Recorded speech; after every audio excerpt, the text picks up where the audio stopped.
SCP-682 등급, 캐테르, 캐터, 특수 격리 절차, SCP-682는 가능한 빨리 반드시 제거해야 한다. 현재 SCP-팀이 SCP-682를 파괴할 수 있는 방법은 없고, 대규모의 물리적 피해만 일으킬 수 있다. SCP-682는 내벽의 모든 안쪽 표면이 25cm 위강화 내산성 강판으로 이루어진 5m 곱하기 5m 곱하기 5m 크기의 방 안에 격리해야 한다. 이 격리실은 SCP-682가 잠겨서 무기력해질 때까지 염산을 채워야 한다. SCP-682 위 모든 이동, 대화, 격리 실패의 시도는 상황에 따라 빠르게 전력으로 대처해야 한다. 분노 상태를 자극하지 않기 위해 SCP-682에게 말을 거는 것은 금지된다. 허가받지 않고 SCP-682와의 의사소통하려는 무허가 인원은 저지하여 강제로 떨어뜨려야 한다. 빈번한 격리 실패 시도, 격리 및 무력화의 어려움, 재단 노출의 심각한 위협으로 인해 SCP-682는 편집됨 기지에 격리한다. 재단은 반경 50km 내의 인류 발달이 없는 땅을 얻기 위해 최대한으로 자원을 활용할 것이다. 설명: SCP-682는 대략 파충류를 닮은 커다란 생물로 그 기원을 알 수 없다.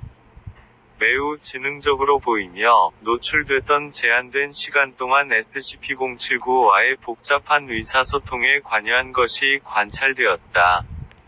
격리되어 있는 동안 실시된 수차례의 면담에서 나타난 바, SCP-682는 모든 생명에 대한 증오심을 가지고 있는 것 같다. 브록 682-2 참조. 그 형태에 따라 정확한 수준은 변화하지만 SCP-682의 힘과 빠르기, 그리고 반사 능력은 언제나 극도로 높은 것이 관찰을 통해 확인되었다.